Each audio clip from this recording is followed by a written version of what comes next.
tayo po ngayon ay dadako na po sa ating Sunday School, and I believe tayo po ay patuloy na matututo sa ating pong mapakinggan ngayon pong umaga. Let's call our speaker, Sir Michael Baguion.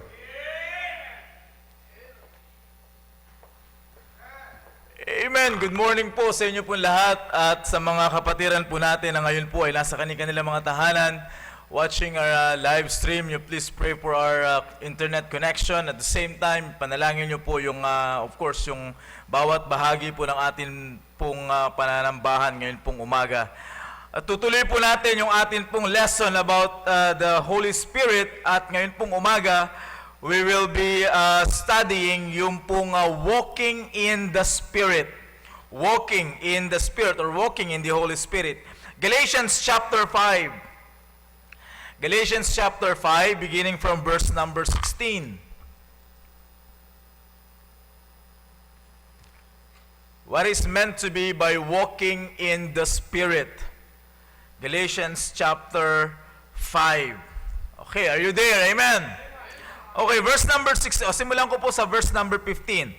The Bible says, "But if ye bite and devour one another, take heed that ye be not consumed one of another. This I say then, walk in the Spirit, and ye shall not fulfill the lust of the flesh. For the flesh lusteth against the Spirit, and the Spirit against the flesh. And these are contrary the one to the other, so that ye cannot do the things that ye would. But if ye be led of the Spirit, ye are not under the law. Now the works of the flesh are manifest, which are this: adultery, fornication, uncleanness, lasciviousness, idolatry, witchcraft, hatred, variance, emulations, wrath, strife, seditions, heresies, envyings, murders, drunkenness, revellings, and such like, of the which I tell you before, as I have also told you in the time past, that they which do such things shall not inherit the kingdom of God." 22. "But the fruit of the Spirit is love, joy, peace, long-suffering, gentleness, goodness, faith, meekness, temperance.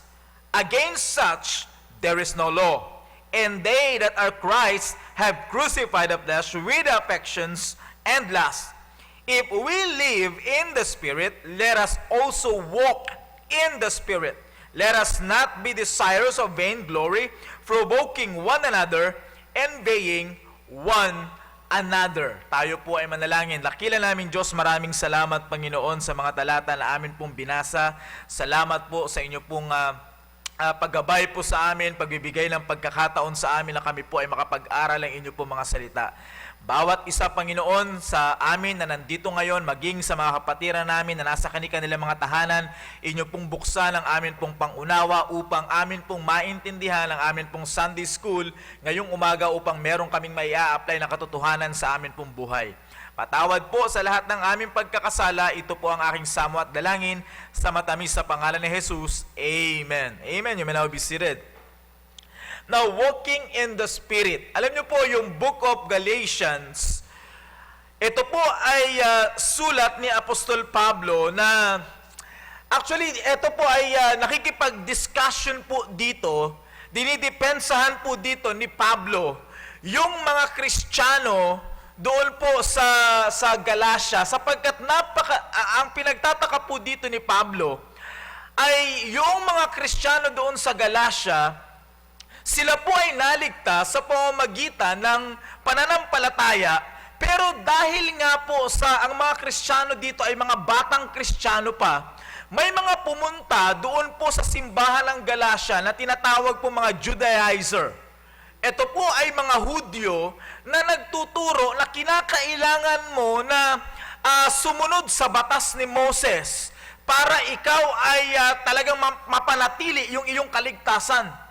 So ito po yung yung battle dito ni Pablo, sapagkat marami po silang nadaya, yung mga Hudyo na pumunta doon sa simbahan sa Galacia, marami silang nadaya na ayon sa kanilang pananampalataya, you have to follow the law of Moses, you have to be circumcised in order for you to keep your salvation.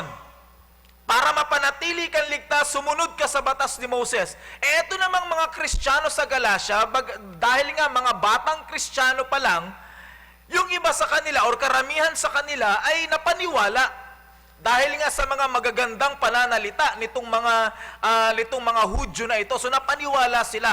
Eto ngayon yung binabattle ni Pablo. Eto ngayon yung dahilan kung bakit sinulatan ni Pablo yung mga Kristiyano doon po sa Galacia. Now, the book of Galatians is the proclamation of our liberty in Christ. Dito po, yung buong, pag binasa nyo po yung buong aklat ng Galatians, ito po ay nagsasabi that we are free. As Christians, as a child of God, as a son of the living God, tayo po ay meron ng liberty. Tayo po ay meron ng freedom. Hindi na po tayo nakakulong doon sa batas. I'm talking about Mosaic law. I'm talking about yung batas ni Moses. Since na ang Galatian church or ang church sa Galacia ay binubuo po ng mga Hudyo at mga Hintil, so hindi po lahat ay nangangailangan na sumunod doon po sa batas ni Moses. Bilang mga race ng tao, sapagkat may mga hintil po dito. Pero ang sinasabi po dito ni Pablo, wala pong kinalaman yung inyong pagiging Hudyo, walang kinalaman yung pagpapasailalim mo sa batas, kung ang pag-uusapan ay yung kalayaan natin patungkol kay Kristo. Ang kinakailangan mo lang, ayon kay Pablo, ay kinakailangan mo ng pananampalataya sa Panginoon. You see, so makikita po natin dito that in-emphasize po dito ni Pablo, yun pong tinatawag po na liberty in Christ. Freedom from the law and the power of sin to serve the Lord Jesus Christ. Yun po yung tinutukoy na freedom, yun po yung tinutukoy na liberty, na tayo po ay pinalaya na ng Panginoon mula sa kapangyarihan ng kasalanan. And then, sa chapter 1 pa lang, alam niyo po sa chapter 1 pa lang, nire-refute na po ni Pablo yung pong mga Judaizer or yung mga Hudyo na pumunta po doon sa simbahan sa Galacia na nagtuturo nga na kinakailangan mong sumunod sa batas ni Moses para mapanatili ang iyong kaligtasan, at yung iba ay para maligtas ka, kinakailangan mong sumunod sa batas ni Moses. Nirefute po yan ni Pablo sa Galatians chapter 1 pa lang. Ang sabi ni Pablo, they are giving you another gospel. There is no other gospel but the death, the burial, and the resurrection of the Lord Jesus Christ. Pero ang sinasabi po dito ni Pablo, they are perverting the gospel. Tinutwist nila yung gospel. Ayon sinasabi dito ni Pablo sa chapter 1. So nire-refute ni Pablo yung itinuturo sa kanilang perverted gospel. Nire-rebuke niya. In chapter 2, ipinahayag dito ni Pablo that a person can be saved by faith alone. That is in verse number 17 down to verse number 21 of chapter 2. So sa madaling salita, without any deeds of the law, a person can be saved. Kung ilalagay lamang niya yung pananampalataya niya sa Panginoon. If he will put his trust in the Lord, then ang tao po ay maliligtas. So faith alone can save apart from the deeds of the law. So sinabi po yan ni Pablo sa chapter 2. In chapter 3, sinabi po ni Pablo dyan na hindi po masama yung law. But the law is our schoolmaster. Ang law ay magtuturo sa atin. Ang law ay ating teacher. Pero yung teacher na yon, ipinopoint tayo doon sa totoong gospel, and that is the Lord Jesus Christ. You see, so sa chapter 3, sinabi po dyan ni Pablo na, okay, yung law law per se ay hindi masama kasi galing yan sa Diyos. Hindi yan masama. Pero yung law ay ituturo ka dapat sa isang persona na magliligtas sa'yo. Walang iba kundi si Kristo. The law is our schoolmaster. And in chapter 4, makikita nyo po dyan na sinabi po ni Pablo dyan, yung mga example, si Abraham, yung mga Old Testament saints, sinabi niya na si Abraham ay na-save sa pamamagitan ng pananampalataya. At ang sabi dyan ni Pablo na, ngayon, ikaw na ngayon ay saved na, you are now a child of God, you are now an heir of God. Tagapagmana ka na ng Diyos. Bakit? Ligtas ka na. Meron ka ng freedom. Meron ka ng liberty. Binigyan ka ng liberty, binigyan ka ng freedom, not because of what you are doing sa pag-obey sa law, but binigyan ka ng freedom because meron kang pananampalataya sa Diyos. Malaya ka na ngayon, which means hindi ka na nakakulong ngayon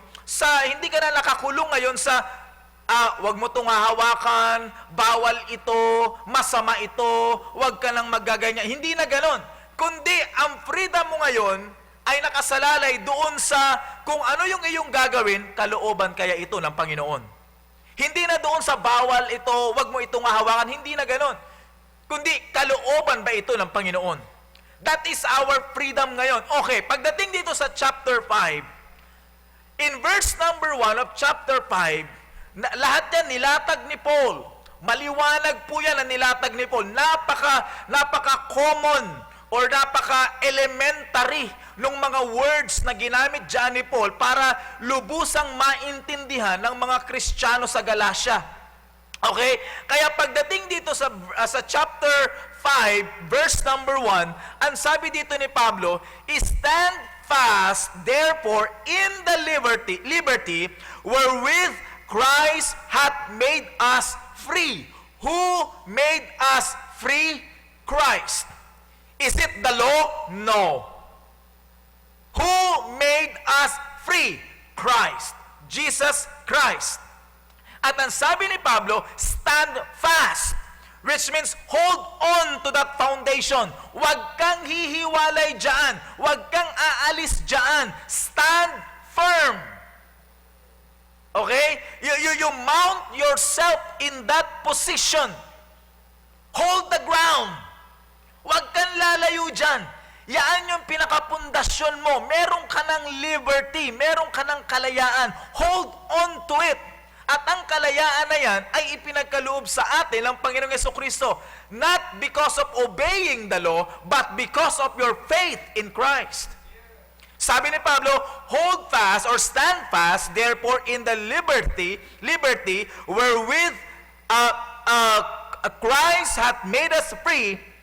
At sabi ni Pablo, and be not entangled again with a yoke of bondage. Anong tinutukoy niya ditong yoke of bondage? Yun pong bondage under the law. Sabi ni Pablo, pinalaya ka na nga ni Kristo eh. Bakit babalik ka pa sa pagkakaalipin mo sa batas? Huwag ka lang, alam niyo po yung word na entangled, alam niyo po yung buhok. Kapag yung mahabang buhok ay nagkabuhol-buhol, yun po yung ibig sabihin ng entangled. Hindi na po halos hindi na po siya makawala kasi nagkabuhol-buhol na. Yun ang ibig sabihin ng entangled. So ngayon, yung isang tao, ang sabi ni Pablo dito, okay, pinalaya ka na ni Kristo. Out of bondage, pinalaya ka na ni Kristo. Huwag ka na uling bumalik doon sa pagkakaalipin mo at pagkakabuhol-buhol mo doon sa mga dati mong paniniwala. Huwag ka lang babalik doon, pinalaya ka na nga doon eh. You see? So kung ikaw ay napalaya sa pamamagitan ng pananampalataya, manatili kang malaya sa pamamagitan ng pananampalataya. Hindi ka mapapanatiling malaya sa pamamagitan ng pagsunod sa batas. At lalong-lalo na, hindi ka magiging malaya sa pamamagitan ng pagsunod sa law. Hindi ka maliligtas sa pamamagitan ng pagsunod sa law. So yun po yung battle ngayon dito. Ang sabi dito ni Pablo, Pambira, anong nangyari sa inyo? Naligtas ka sa pamamagitan ng pananampalataya at ngayon magpapatuloy ka sa pamamagitan ng batas? Ibig mong sabihin, iniligtas ka, pinalaya ka ng Panginoon dahil ikaw ay nanampalataya sa Diyos, tapos ngayon, lalakad ka, ikaw ay mamumuhay, hindi ayon sa pananampalataya, kundi mamumuhay ka ayon sa pagsunod mo sa batas? Mosaic law? Alam niyo po ang sabi dito ni Pablo, verse number 7. Verse number 6, verse number 6. For in Jesus Christ, neither circumcision availeth anything. Ang tinutukoy pong circumcision dito ay yung pagiging Hudyo. Okay? For in Jesus Christ, neither circumcision availeth anything, nor uncircumcision. So, ibig sabihin, whether you are a Jew or whether you are a Gentile, hindi yan ang pinag-uusapan pagdating sa kaligtasan. Okay? But faith which worketh by love. Ano yung love na tinutukoy dito?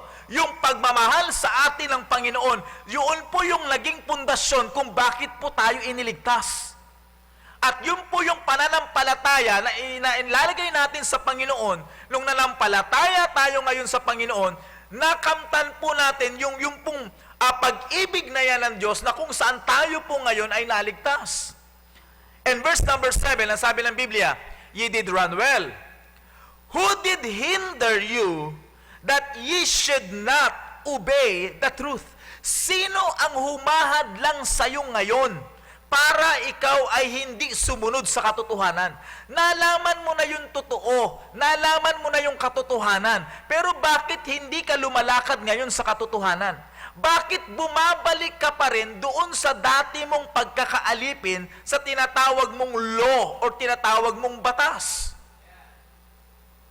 Sino ang humahad lang sa'yo para sumunod ka sa katotohanan? Verse number 8, this persuasion cometh not of him that calleth you. Ang pagsunod mo na ito ay hindi yan ang gagaling doon sa persona na tumawag sa'yo. Sino ang tumawag sa'yo? Diyos. Hindi yan galing sa Diyos. Which means, mga kapatid, kung ikaw hanggang sa ngayon ay para maging matuwid ka sa harapan ng Panginoon, ay kinakailangan mong sumunod doon sa law. 10 Commandments. Sige, in particular na lang, sige, yung 10 Commandments. Ang sabi ng Biblia, hindi yan sa Diyos. Sapagkat ang pagsunod sa batas, ang sabi ng Biblia, hindi yan yung nagpalaya sa iyo. Ang nagpalaya sa iyo ay si Kristo. Hindi ko po sinasabing masama ang batas. By the way, please don't get me wrong. Hindi ko po sinasabi na hindi po masama ang magnakaw, masama po 'yon. Okay? Hindi ko po sinasabi na kung ikaw man ay susunod doon sa 10 Commandments ay masama kang tao. Hindi po ganun ang ibig kong sabihin. Ang ibig ko pong sabihin dito ay pinalaya na po ng Diyos, ng Panginoong Jesucristo, yung isang tao na sumunod po doon sa pinalaya na po ng Panginoong Jesucristo yung isang tao sa pamamagitan ng kanyang pananampalataya at hindi po sa pamamagitan ng kanya pong pagsunod sa batas. Okay, drop down to verse number 13. Now, ngayong malaya ka na, eto na ngayon, malaya ka na ngayon. Ligtas ka na ngayon. Anak ka na ngayon ng Diyos. Bilang anak ng Diyos, paano ka ngayon mamumuhay? Papasok na po tayo doon sa tinatawag po natin walking in the Spirit. Paano ka ngayon mamumuhay? Verse number 13. For brethren, ye have been called unto liberty. It's such a blessing na tayo po ay pinalaya ng Panginoon. And then sabi ni Pablo dito, only use not liberty for an occasion to the flesh, but by love. Ano pong ibig sabihin niya? Ano ibig sabihin niya, but by love? But by love, serve one another. Ano pong ibig sabihin ngayon? Tayo po ngayon ay doon sa walking in the Spirit. Walking in the Spirit means walking or living by loving. loving. Loving one another. So kapag sinabi natin, I am walking in the Spirit, ang ibig sabihin po doon, nagmamahal ka sa kapwa mo.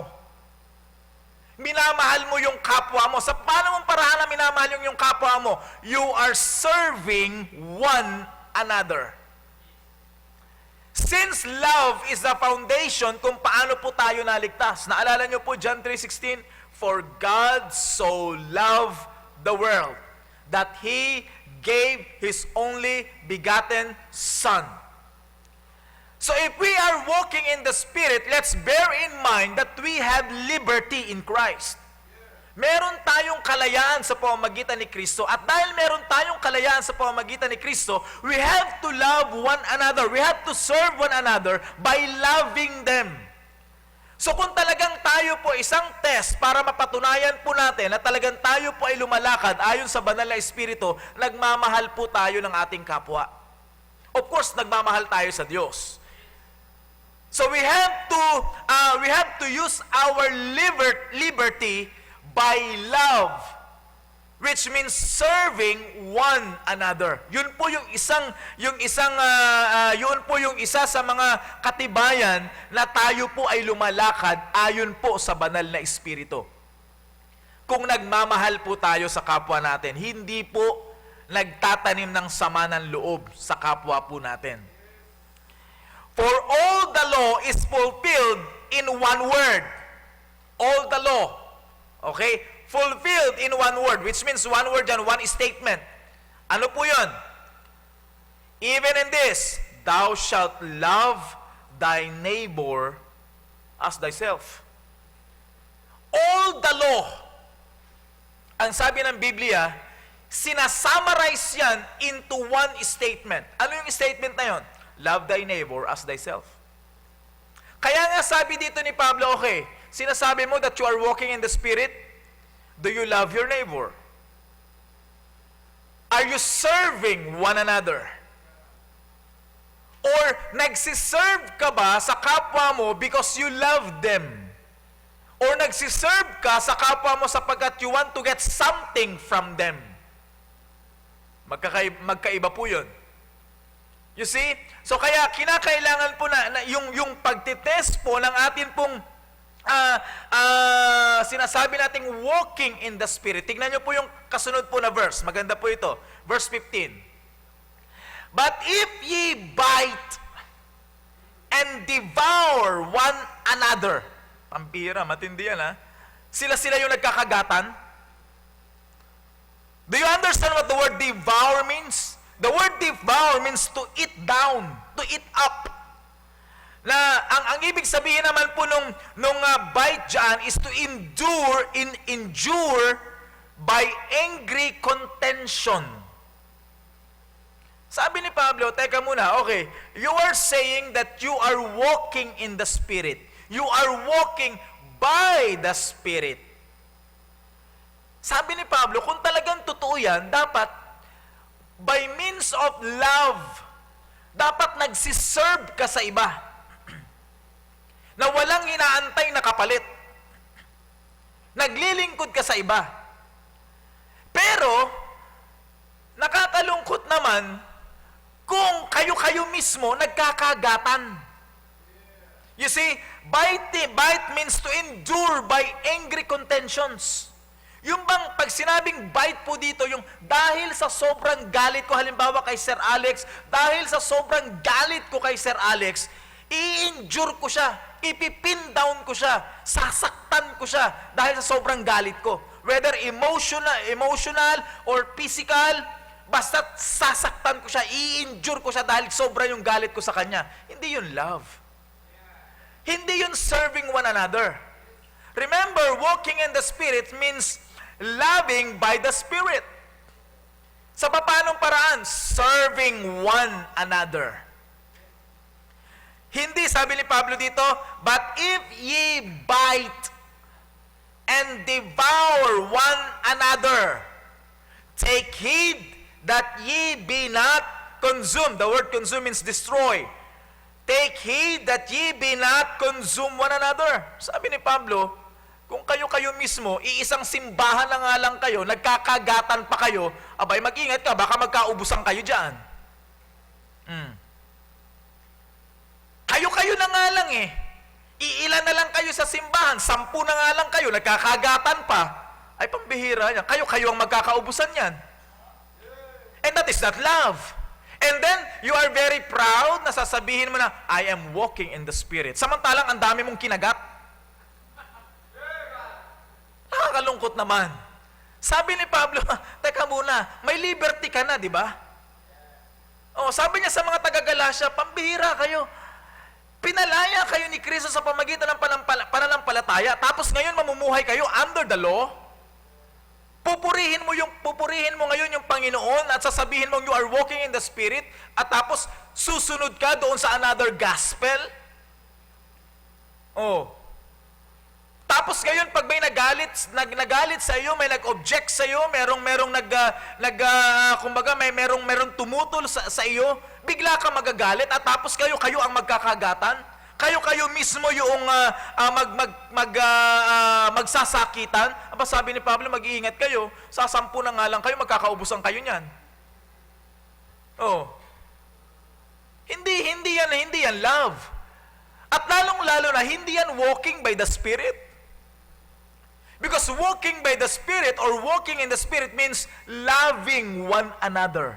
Paano mo may papakita yung loving one another? Serve one another. Kaya nga sabi dito ni Pablo, yung buong law, sinummarize yun into one statement, one word. Ano yun?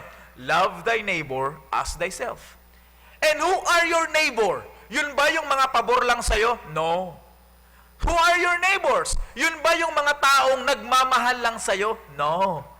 Ang neighbors mo, yung mga taong gusto sa'yo at ayaw sa'yo. Yan yung neighbors mo. Maaaring galit sila sa'yo, maaaring ayaw nila sa'yo, pero wala kang magagawa. Neighbors mo sila eh. You have to serve them because you love them. That is walking by the Spirit. You see? So, what else? Ano pa yung ibig sabihin ng walking in the Spirit? Okay, tandaan nyo po, pag sinabi pong you are walking in the Spirit or walking by the Spirit, it means you are loving others. Okay? It is a life na nagmamahal sa iba. Paano mo maipapakita yung pagmamahal mo sa iba? Serve one another, not biting each other, not devouring one another, not destroying one another. Yan po yung ibig sabihin na talagang lumalakad ka sa Spirit. Pangalawa, ano pong sabi? Walking in the Spirit means leading by the Spirit. Nililid ka ng banal na Espiritu. Now, tignan po natin dito yung sinasabi po sa verse number 18. Tuloy po natin 17. Verse number 17. For the flesh lusted against the Spirit, and the Spirit against the flesh. And these are contrary the one to the other, so that ye cannot do the things that ye would. Verse 18.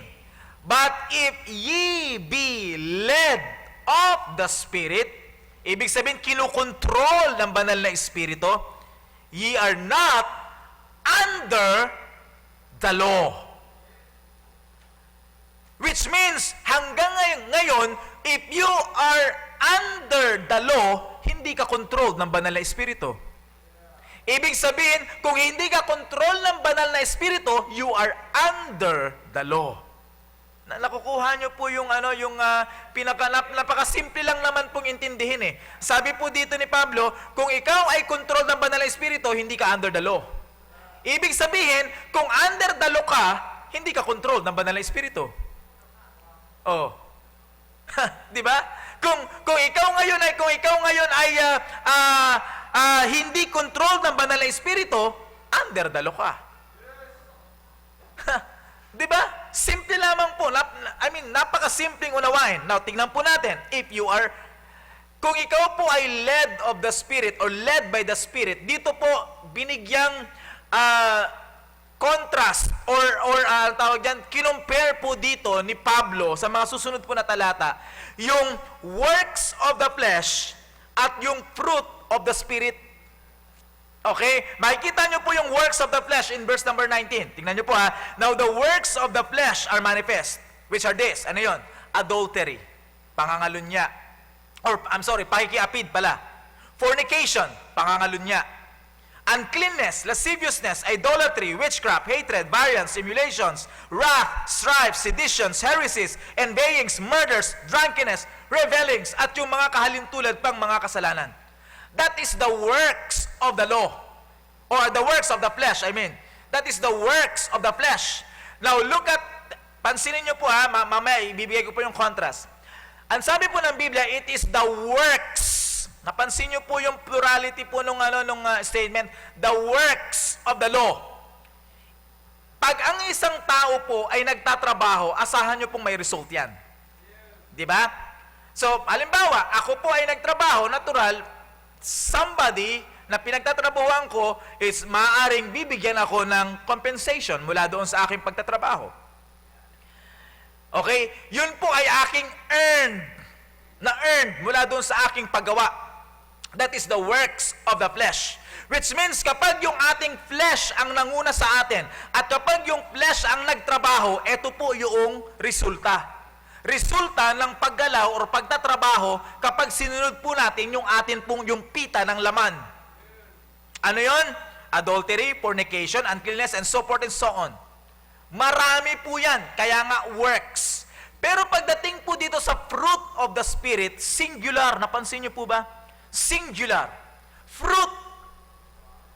Ang verb na ginamit ay is. Linking verb ay is. Hindi are.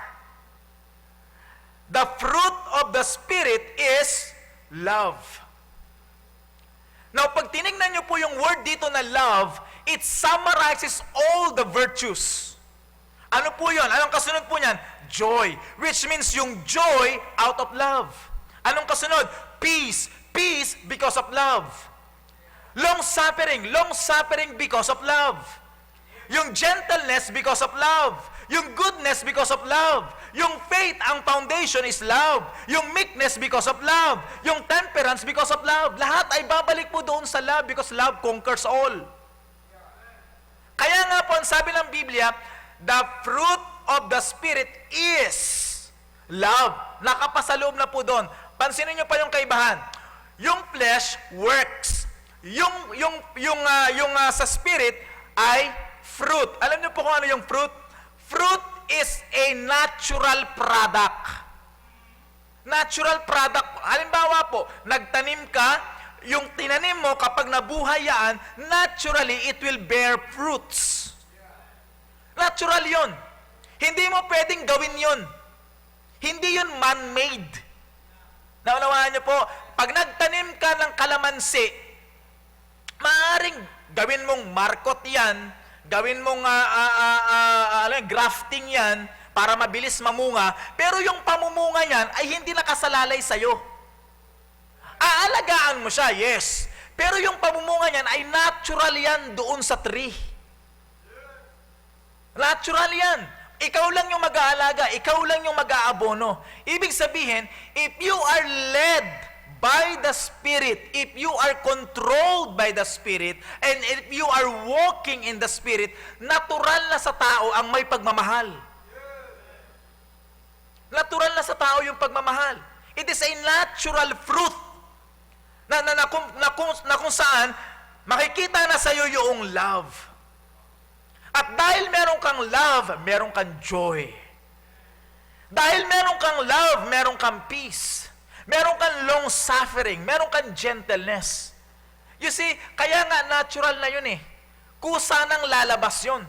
Kung ikaw, if you are led by the Spirit, if you are controlled by the Spirit, and if you are walking in the Spirit.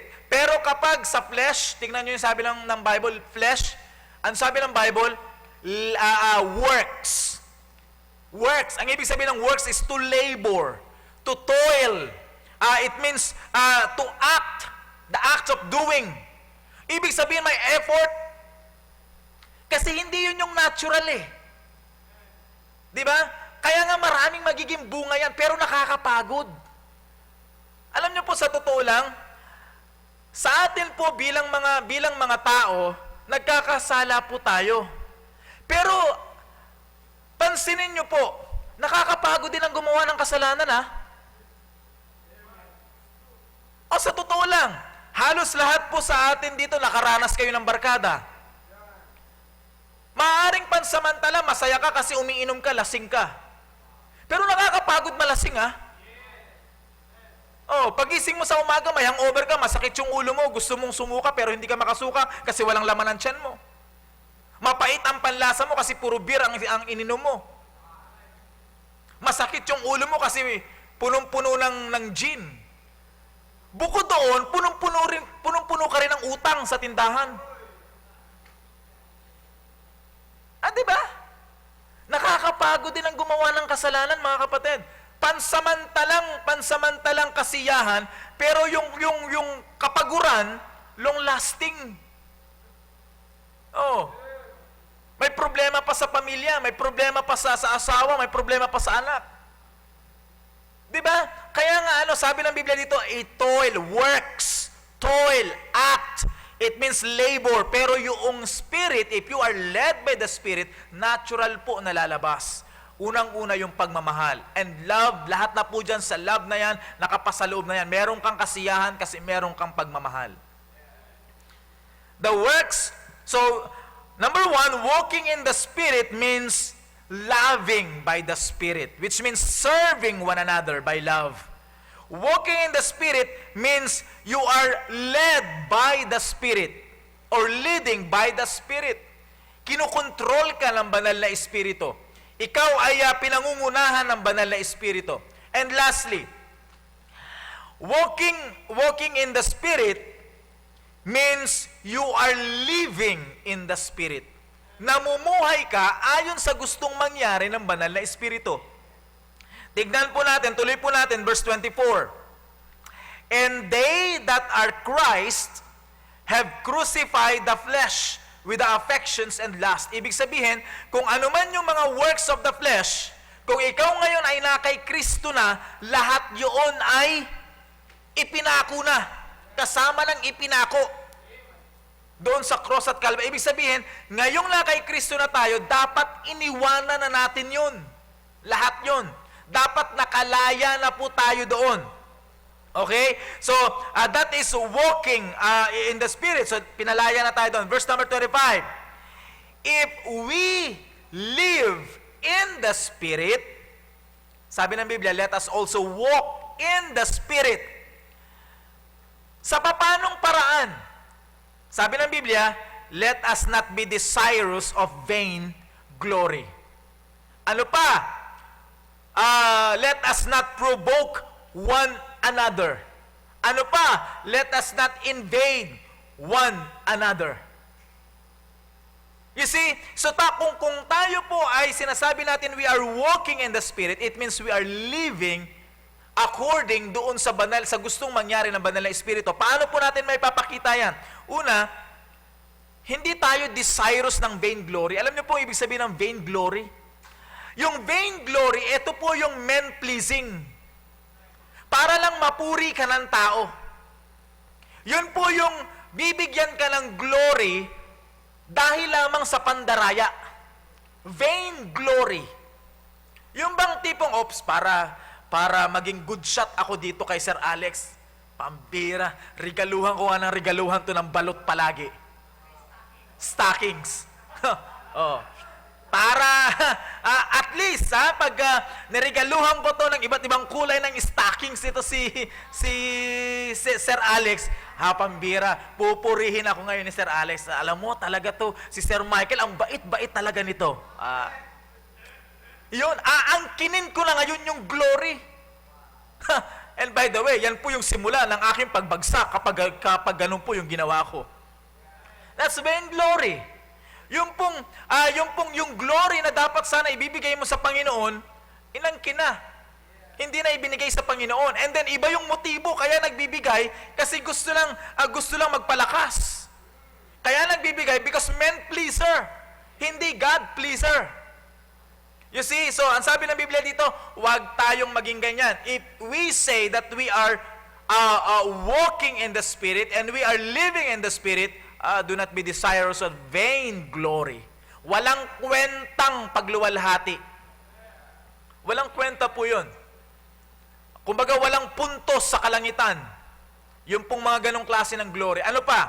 Sabi ng Bible, provoking one another. The word provoke here means yung i-irritate ka. Ibig sabihin, ipupush ka para gumawa ng kalokohan. I-impluensyahan ka para gumawa ng kalokohan. Itutulak ka para gumawa ng kasalanan. Provoke. Sabi ng Biblia, iiwasan mo yan kung sinasabi mo na ikaw ay walking in the Spirit. You see, kaya nga po, sabi, maraming beses po na binabanggit po dito sa pulpit, influence is very important. The question is, who influences your life? Ang impluensya mo ba na nakukuha ay para gumawa ng kalukuhan, ng kasalanan, or para gumawa ng kabutihan? Sabi ng Biblia, do not provoke each other na gumawa ng kalukuhan, na gumawa ng kasalanan, to irritate. Hindi po ganon. Kapag ganon po yung na-acquire natin, nakuha natin, then we are not walking in the Spirit. Because walking in the Spirit means living in the Spirit. So hindi po ganon yung ano natin. So ano pa? Not envying one another. Again, maraming beses na rin po ditong na-preach siya ng atin pong pastor. Yung blessing ni Angelo, blessing yun ng Diyos personal sa kanya kasi meron siyang espesyal na ginawa para sa Panginoon. Maaaring yung blessing niya ay hindi ko makuha kasi iba naman yung dealing sa akin ng Panginoon. Pero kapag, ang sabi ng Biblia, envying, nainggit ako, doon sa blessing ni Angelo, nainggit ako, yun ang magpuprovoke sa akin na gumawa ng pagkakamali.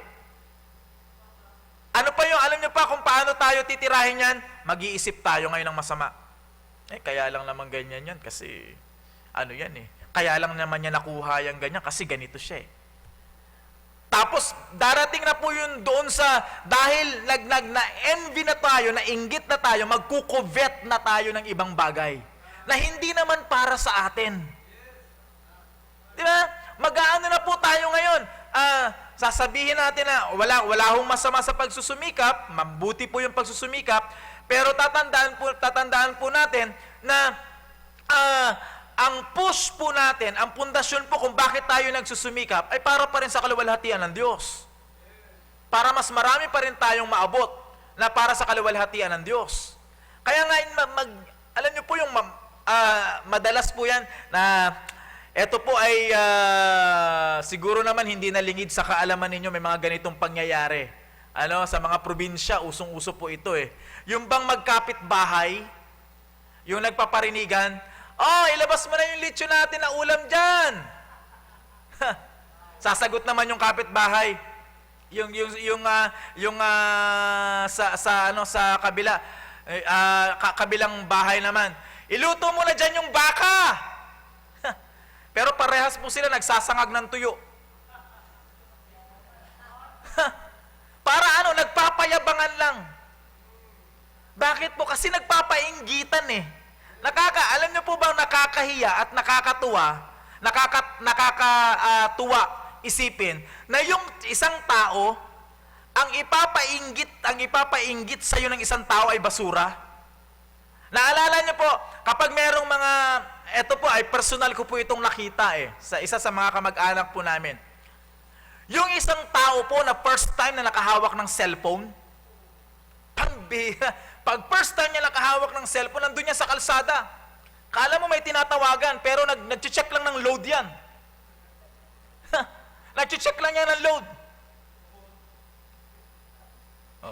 Kala mo laging may tinatawagan para makita ng ibang tao, para sabihin ng ibang tao, pampiro, naka-cellphone na si Brooke na pampira, tong si Chiquito ayos na tong may cellphone na.